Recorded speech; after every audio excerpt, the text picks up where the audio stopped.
Right here. That's my job. To be lover number one in my house. Here's the problem. And this is why we're going to need to spend this time here tonight just on this first one. We have been lied to.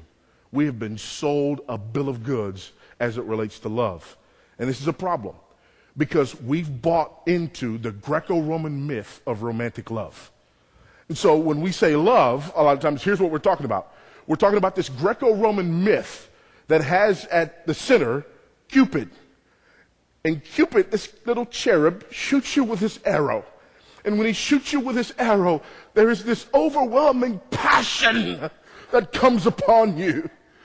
And you begin to say strange things like, this thing is bigger than both of us. You have to say it just like that too, or it just doesn't work, you know. Or another one, this is one of my favorite. We don't choose who we fall in love with.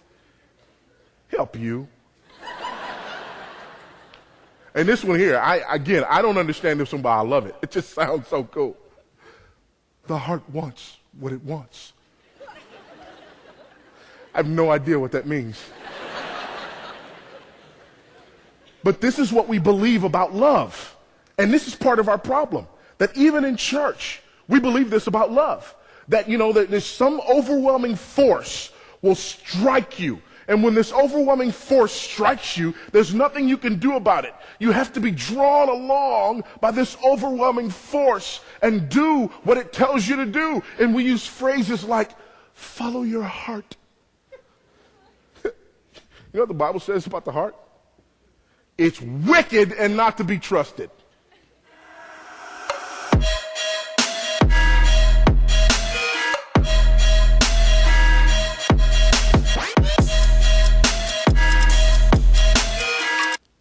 The Bible says, don't follow your heart. That's the Greco-Roman myth of romantic love. And so when we believe in that myth, we've got several problems. Here's problem number one that we have with the Greco-Roman myth of romantic love. If that's what love is, if it's just this overwhelming force, and if the heart just wants what it wants, and if it's uncontrollable, and if we don't choose who we fall in love with, you know, and if this thing is bigger than both of us, if that's true, then no marriage is safe. If that's true. If that's true, think about it. I mean, what if tomorrow I sit down on an airplane and there's just a woman who sits next to me on the airplane? And it's just this beautiful woman who just wants me. That wasn't supposed to be funny. That can happen.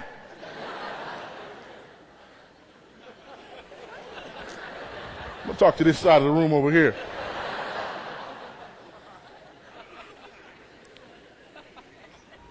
So all of a sudden, I'm sitting there on the plane, and there's this woman there, and she's beautiful, and she wants me. And all of a sudden, Cupid strikes me. And this thing is bigger than both of us. And we don't choose who we fall in love with.